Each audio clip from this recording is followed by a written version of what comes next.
ओम श्री गणेशाय नमः। जय मां संतोषी। दोस्तों, आप सभी भक्तों का स्वागत है हमारे चैनल पर, जहां हम आपके लिए लाए हैं शुक्रवार व्रत की पावन कथा। यह व्रत कथा भगवान शुक्रदेव, मां संतोषी माता, मां लक्ष्मी माता एवं मां अन्नपूर्णा की कृपा पाने का एक अद्भुत साधन है, जो हर शुक्रवार को श्रद्धा और भक्ति के साथ किया जाता है। इस व्रत से जुड़ी कथा न सिर्फ हमारी आस्था को मजबूत करती है, बल्कि जीवन में सुख, शांति और समृद्धि का मार्ग भी प्रशस्त करती है। कहते हैं कि जो भक्त सच्चे मन से यह व्रत करते हैं, उन पर शुक्रदेव, माँ संतोषी माता, माँ लक्ष्मी माता एवं अन्नपूर्णा देवी उनकी हर मनोकामनाएं पूर्ण करती है। तो आइए दोस्तों, आज इस पुण्य अवसर पर हम सुनते हैं शुक्रवार व्रत की महिमा और कथा। दोस्तों, मानिकपुर नगर में 3 मित्र रहते थे। उनमें से एक कायस्थ, एक ब्राह्मण और एक वैश्य था। वे तीनों हमेशा साथ रहते थे। तीनों का विवाह हो चुका था। ब्राह्मण और कायस्थ के लड़कों का गौना हो चुका था, लेकिन वैश्य पुत्र का नहीं हुआ था। उसके दोस्त उसे अक्सर कहा करते थे कि तुम अपनी पत्नी को उसके मायके से क्यों नहीं ले आते। तभी वैश्य पुत्र धनराज ने अपनी पत्नी कुसुम को लाने का निश्चय कर लिया। अगले ही दिन धनराज ने माता पिता से अपनी पत्नी कुसुम को ले जाने की बात कही। उसके बात सुनकर वे हैरान होते हुए बोले कि बेटे, अभी शुक्र अस्त हो रहा है, इसीलिए अभी बहू को लाना उचित नहीं है। कुछ दिन रुक जाओ। लेकिन धनराज नहीं माना। वह कुसुम को लाने ससुराल पहुंच गया। ससुराल में धनराज की खूब आवभगत की गई। धनराज ने कुसुम को विदा करने के लिए कहा तो उसके सास ससुर ने बोले कि बेटे, अभी शुक्र अस्त हो रहा है, ऐसे में लड़की को विदा नहीं करते। कुछ दिन ठहर जाओ, फिर हम कुसुम को खुशी खुशी विदा कर देंगे। लेकिन धनराज यहाँ भी जीत पर अड़ गया और कुसुम को लेकर ही वहाँ से विदा हुआ। धनराज कुसुम को जब अपने घर ले जा रहा था तो अचानक बैल तेजी से भागने लगा। रास्ते में पड़े पत्थर से टकराने से गाड़ी का पहिया टूट गया। फलस्वरूप कुसुम को काफी चोट आई। दोनों को आगे की यात्रा पैदल ही करनी पड़ी। सुनसान रास्ते से गुजरते हुए डाकुओं ने उन्हें लूट लिया। उसका सारा धन, आभूषण, वस्त्र छीन लिए। किसी तरह वे घर पहुँचे। दूसरे ही दिन घर में धनराज के बिस्तर पर सांप चढ़ गया और उसे डस लिया। सेठ जी ने बड़े बड़े चिकित्सक बुलवाए, मगर कोई भी चिकित्सक जहर उतारने में सफल नहीं हुआ। दूर दूर से सपेरे बुलाए गए, लेकिन कोई भी धनराज को नहीं बचा सका। धनराज की मृत्यु हो गई। उसी समय पंडितों ने सेठ जी को एक बात बताई कि आपके बेटे ने शुक्र अस्त होने पर बहू को विदा करा लाने की भूल की है। यदि आप शुक्रवार की पूजा अर्चना करें और बहू शुक्रवार का व्रत करे तथा कथा सुनकर प्रसाद ग्रहण करे, तो शुक्र देवता की अनुकंपा से धनराज पुनः जीवित हो सकता है। सेठ जी ने पंडितों की बात मानकर अपने मृत बेटे और बहू को वापस उसके ससुराल भेज दिया। कुसुम ने अपने घर पहुंचकर शुक्रवार का व्रत और पूजा पाठ की। उसने अपने पति की गलती के लिए शुक्र देवता से क्षमा मांगी। फलस्वरूप धनराज जीवित हो उठा। धनराज के जीवित हो जाने से घर में खुशियां भर गई। उधर धनराज के माता पिता ने बेटे के जीवित होने का समाचार सुना तो शुक्रवार का व्रत किया और गरीबों को अन्न, वस्त्र और धन का दान दिया। शुक्र के उदय होने पर धनराज अपनी पत्नी कुसुम के साथ घर लौट आया। दोनों पति पत्नी शुक्रवार का विधिवत व्रत करते हुए शुक्र की पूजा करने लगे। उनके घर में धन धान्य की वर्षा होने लगी। उनके सभी कष्ट दूर होते चले गए। परिवार में सभी आनंद पूर्वक रहने लगे। आइए दोस्तों, अब हम श्रवण करें संतोषी माता की कथा। तो दोस्तों, एक गांव में एक बुढ़िया रहती थी, जिसके 7 बेटे थे। 6 बेटे कमाने वाले थे और एक बेटा निकम्मा था। बुढ़िया माँ 6 पुत्रों का जूठा 7वें पुत्र को देती थी। 7वां पुत्र एक दिन अपने पत्नी से बोला कि देखो, मेरी माता का मुझ पर कितना प्रेम है। वह बोली कि क्यों नहीं, सबका जूठा बचा हुआ तुमको खिलाती है। वह बोला कि जब तक मैं अपनी आंखों से नहीं देखूंगा, तब तक मैं इस बात को नहीं मानूंगा। पत्नी ने हंसकर कहा कि ठीक है, देखने के बाद तो मानोगे। कुछ दिन बाद एक बड़ा त्योहार आया। घर में 7 प्रकार के भोजन और चूरमा के लड्डू बने। वह पत्नी की बात को जांचने के लिए सिर दर्द का बहाना बनाकर पतला कपड़ा सिर पर ओढ़कर रसोई में जाकर सो गया और कपड़े में से सब दिखता रहा। 6 भाई भोजन करने आए। उसने देखा कि माँ ने उनके लिए सुंदर सुंदर आसन बिछाए, 7 प्रकार की रसोई परोसी और आग्रह करके उन्हें भोजन कराते रही। वह देखता रहा।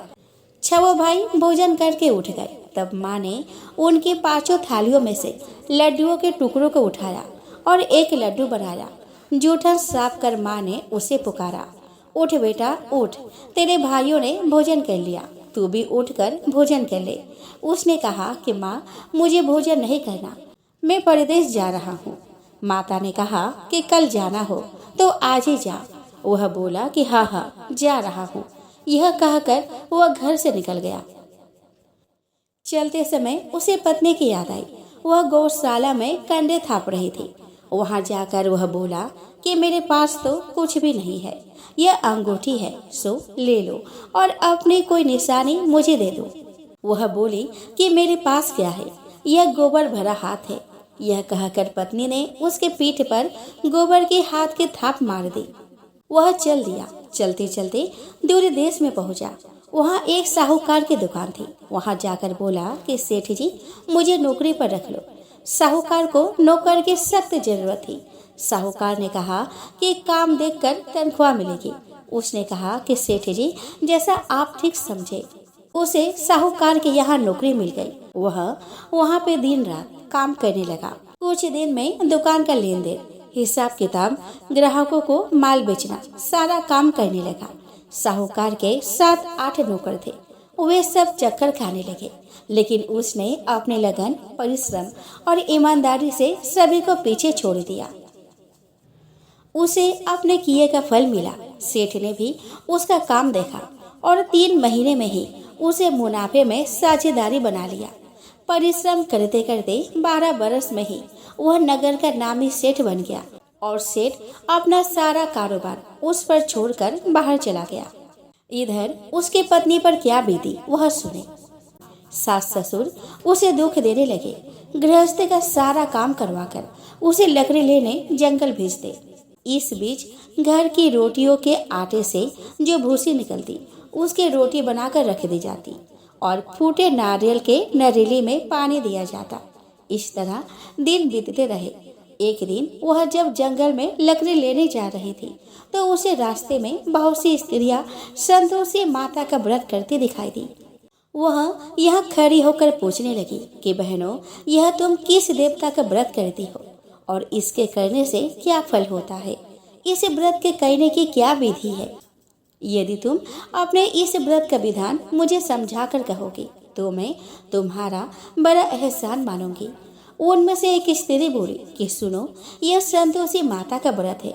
इसके करने से निर्धनता, दरिद्रता का नाश होता है, लक्ष्मी आती है, मन की चिंताएं दूर होती है, मन को प्रसन्नता और शांति मिलती है, निपुति को पुत्र मिलता है, प्रीतम बाहर गया हो तो वह शीघ्र लौट आता है, कुंवारी कन्या को मनपसंद वर मिलता है, चलता मुकदमा खत्म हो जाता है, कलह कलेश की निवृत्ति हो, सुख शांति होती है, घर में धन जमा हो, धन जायदाद का लाभ होता है तथा और भी मन में जो कुछ कामना हो सब संतोषी माता की कृपा से पूरी हो जाती है।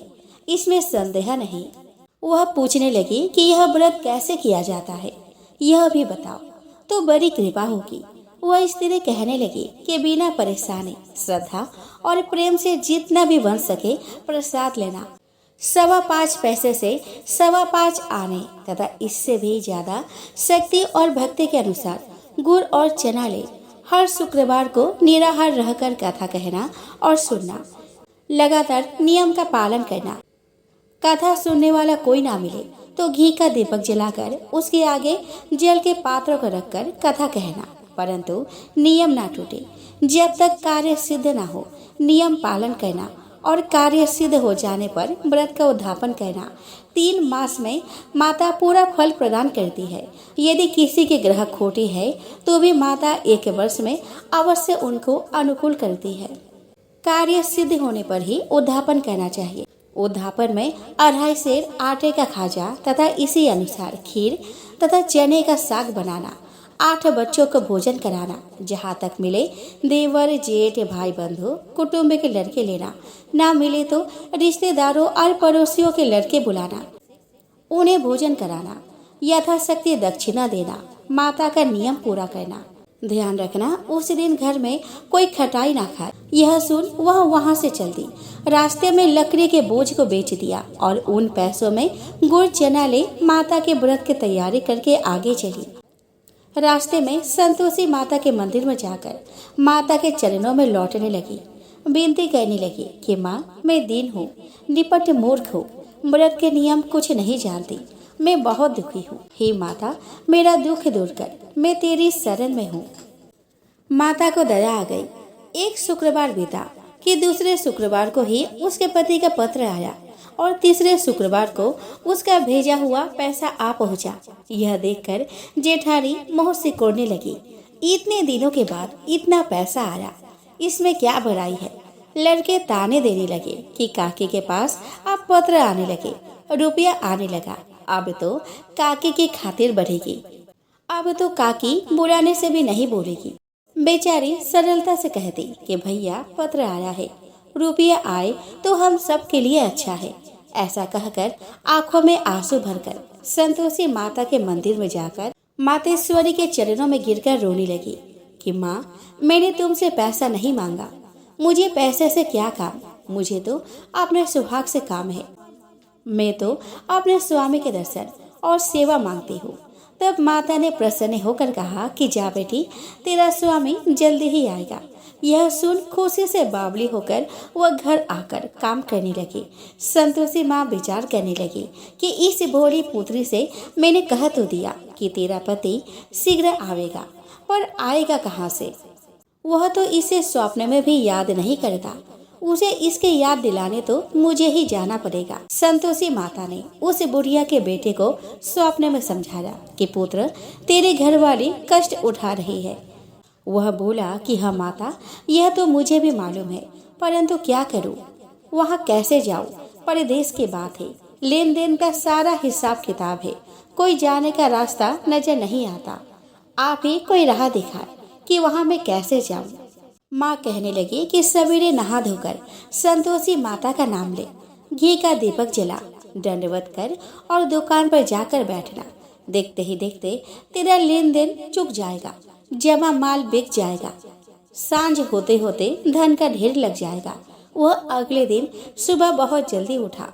उसने अपने मित्र बंधुओं परिचितों से स्वप्न में माता द्वारा कही गई बात कह सुनाई। वे सब उसके बात सुनकर उसकी खिल्ली उड़ाने लगे। वे कहने लगे कि कहीं कभी सपने की बात भी सच्ची होती है। एक बूढ़ा व्यक्ति बहुत समझदार था। वह बोला कि देखो भाई, मेरी बात मानो, इस तरह सांझ या झूठ कहने के बदले देवता ने जैसा कहा है वैसा ही करना, तेरा क्या जाता है।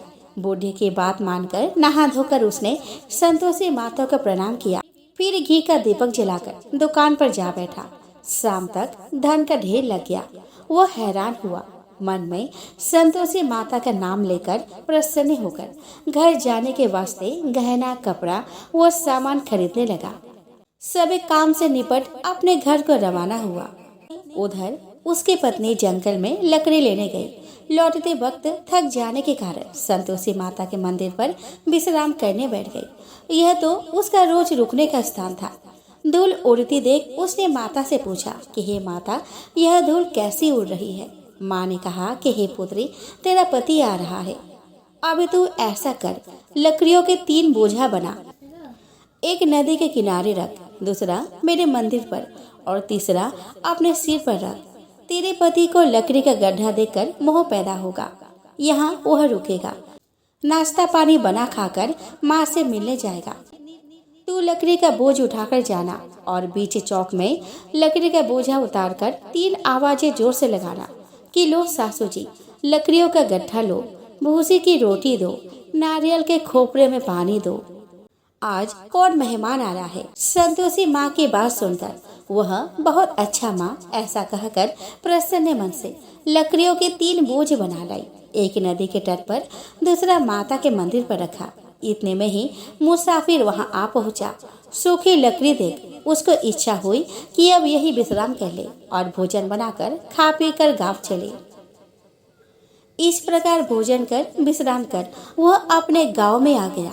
उसी समय बहू सिर पर लकड़ी का गट्ठा ले आई। उसने गट्ठा को आंगन में डाला और जोर से 3 आवाजें लगाई कि लो सासू जी, लकड़ी का गट्ठा लो, भूसी की रोटी दो, नारियल के खोपर में पानी दो। आज कौन मेहमान आ रहा है? यह सुनकर सास ने अपने दिए हुए कष्टों को भुलाने के लिए कहा कि बहू, तू ऐसा क्यों कहती है? तेरा मालिक ही तो आ रहा है। बैठ, मीठा भात खाकर कपड़े गहने पहन। पत्नी की आवाज सुनकर उसका स्वामी बाहर आया। उसके हाथ में पहनी अंगूठी देखकर व्याकुल हो गया। उसने माँ से पूछा कि माँ, यह कौन है? माँ बोली, बेटा तेरी पत्नी है। आज 12 बरस हो गए हैं जब से तू गया है।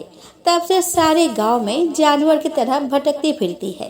काम काज कुछ नहीं करती, 4 समय आकर खा जाती है। अब मुझे देखकर भूसी की रोटी और नारियल के खापरे में पानी मांगती है। वह बोला कि माँ, मैंने इसे भी देखा है और तुम्हें भी। मुझे दूसरे घर की चाबी दो, मैं वहाँ रहूँगा। ठीक है बेटा, जैसे तेरी मर्जी। ऐसा कहकर माँ ने चाबी का गुच्छा बेटे के सामने रख दिया। उसने दूसरे घर को खोलकर सारा सामान जमाया। एक ही दिन में वहाँ राजा के महल जैसा ठाट बाट बन गया। अब क्या था, वह सुख भोगने लगी। अगला शुक्रवार उसने पति से कहा कि मुझे संतोषी माता का उद्यापन करना है। पति बोला कि बहुत अच्छा, खुशी से कर लो। वह उद्यापन की तैयारी करने लगी। जेठ के लड़कों को भोजन के लिए कहने गई। उन्होंने मंजूर किया, परंतु पीछे से जेठानी ने अपने बच्चों को सिखलाया कि देखो रे, भोजन के समय सब लोग खटाई मांगना, जिससे उसका उद्यापन पूरा ना हो। लड़के भोजन करने आए, खीर पेट भर खाई, परंतु बात याद आते ही कहने लगे कि हमें कुछ खटाई खाने को दो, खीर खाना हमें भाता नहीं, देखकर अरुचि होती है। लड़के उठ खड़े हुए, बोले कि पैसे लाओ। भोली बहू कुछ नहीं जानती थी, उसने उन्हें पैसे दे दिए। लड़कों ने बाजार जाकर उन पैसों से इमली खरीदी और खाई। यह देखकर बहू पर माताजी ने कोप किया। राजा के दूत उसके पति को पकड़ कर ले गए। अब सब मालूम हो जाएगा जब जेल की रोटी खाएगा। बहू से यह वचन सहन नहीं हुआ।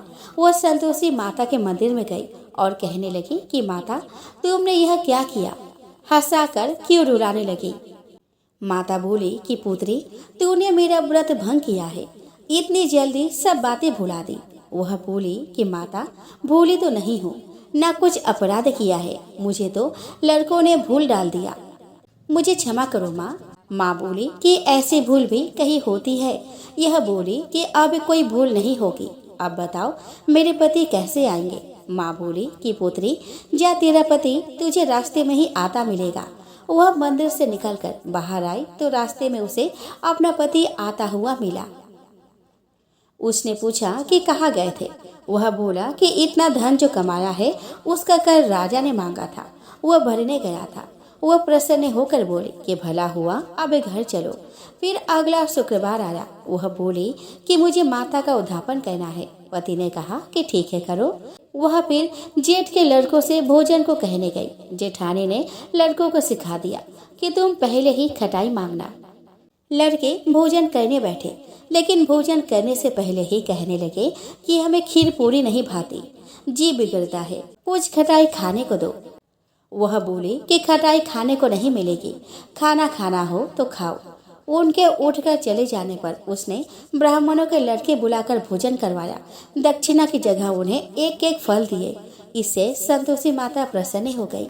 माता की कृपा से 9 माह बाद उसको चंद्रमा के समान एक सुंदर पुत्र पैदा हुआ। पुत्र को लेकर वह प्रतिदिन संतोषी माता के मंदिर में जाने लगी। माँ ने सोचा कि वह रोज आती है, आज क्यों ना मैं ही इसके घर चलूं, इसका असरा देखो तो सही। यह विचार कर माता ने भयानक रूप बनाया। गुड़ और चने से सना मुख ऊपर से मूड के समान ओठ, उस पर मक्खियां भिनभिना रही थी। दहलीज पर पैर रखते ही उसकी सास चिल्लाई कि देखो रे, कौन चुड़ैल डाकिनी चली आ रही है, इसे भगाओ नहीं तो सबको खा जाएगी। बहू रोशनदान से देख रही थी, वही प्रसन्न हो उठी। आज मेरी माता मेरे घर आई है, यह कहकर दूध पीते बच्चों को गोद उतार दिया। इस पर उसके सास क्रोध में भरकर बोली कि अरे रांड, इसे देखकर कैसी उतावली हुई है जो बच्चे को पटक दिया। इतने में माँ के प्रकोप से जहाँ देखो वहाँ लड़के ही लड़के नजर आने लगे। वह बोली कि माँ जी, मैं जिनका व्रत करती हूँ यह वही संतोषी माता है। इतना कहकर उसने झट से घर के सारे किवाड़ खोल दिए। सबने माता के चरण पकड़ लिए और विनती कर कहने लगे कि हे माता, हम मूर्ख है, अज्ञानी है, तुम्हारे व्रत की विधि हम नहीं जानते। तुम्हारे व्रत भंग कर हमने बड़ा अपराध किया है। हे माता, आप हमारे अपराधों को क्षमा करो। इस प्रकार बार बार कहने पर संतोषी माता प्रसन्न हुई। इसके बाद उसकी सास कहने लगी कि हे संतोषी माता, आपने बहू को जैसा फल दिया वैसा सबको देना। जो यह कथा सुने या पढ़े उसका मनोरथ पूर्ण हो। तो प्रेम से बोलिए संतोषी माता की जय हो। अब हम श्रवण करें लक्ष्मी माता की कथा। तो दोस्तों, काफी समय पुरानी बात है। एक गांव था जिसमें एक गरीब ब्राह्मण रहता था। वह भगवान विष्णु का भक्त था। वह नियमित रूप से श्री विष्णु जी की पूजा करता था। एक बार श्री हरि ने उसे ब्राह्मण की पूजा से प्रसन्न होकर उसे वर मांगने को कहा। तब ब्राह्मण ने इच्छा जाहिर की कि लक्ष्मी जी का निवास उसके घर में हो जाए। यह सुनकर विष्णु जी ने लक्ष्मी जी की प्राप्ति का मार्ग ब्राह्मण को बता दिया। विष्णु जी ने कहा कि मंदिर के सामने एक स्त्री आती है जो यहाँ आकर उपले थोपती है, उसे अपने घर आने का निमंत्रण दो। वह धन की देवी है। जब लक्ष्मी जी तुम्हारे घर आएंगी तो तुम्हारा घर धन धान्य से भर जाएगा। इतना कहकर विष्णु जी ध्यान मग्न हो गए। अगले दिन सुबह 4 बजे से ही मंदिर के सामने ब्राह्मण आकर बैठ गया। कुछ ही देर में लक्ष्मी जी उपले थापने वहां पे आ गई। ब्राह्मण ने उनसे उसके घर आने का निवेदन किया। यह सुनकर लक्ष्मी जी समझ गई कि यह सब विष्णु जी ने उसे करने के लिए कहा है। तब उन्होंने ब्राह्मण से कहा कि तुम महालक्ष्मी व्रत करो। यह व्रत 16 दिनों तक व्रत करने और 16वें दिन रात को चंद्रमा को अर्घ्य देने के बाद ही तुम्हारा मनोरथ पूरा होगा। इसके बाद लक्ष्मी जी का पूजा कर ब्राह्मण ने देवी को उत्तर दिशा की ओर मुँह करके पुकारा। उसकी तपस्या से प्रसन्न होकर माँ ने अपना वचन पूरा किया। तब से ही यह व्रत पूरी श्रद्धा से किया जाता है। ऐसा करने से व्यक्ति को माँ का आशीर्वाद प्राप्त होता है। आइए दोस्तों, अब हम श्रवण करें माँ अन्नपूर्णा की एक छोटी सी कथा। तो दोस्तों, एक पौराणिक कथा के अनुसार एक बार जब पृथ्वी लोक पर अन्न और जल समाप्त होने लगा तो जनमानस में हाहाकार मच गया। ऋषियों और मुनियों ने भगवान ब्रह्मा तथा भगवान विष्णु को इस संकट से अवगत कराया। तत्पश्चात ब्रह्मा जी और विष्णु जी समस्त ऋषियों और मुनियों के साथ कैलाश पर पहुँचे।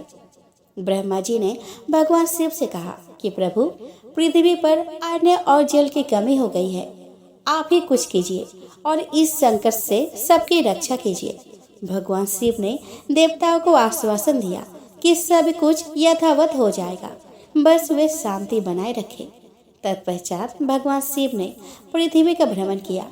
उसके उपरांत माता पार्वती ने अन्नपूर्णा रूप ग्रहण किया। भगवान शिव ने भिक्षु का रूप ग्रहण करके माता अन्नपूर्णा से भिक्षा ले पृथ्वी वासियों में अन्न जल वितरित किया। इस प्रकार सभी प्राणियों को अन्न और जल की प्राप्ति हुई। सभी हर्ष के साथ माता अन्नपूर्णा की जय जयकार करने लगे। चुप। तो प्रेम से बोले माँ अन्नपूर्णा की जय।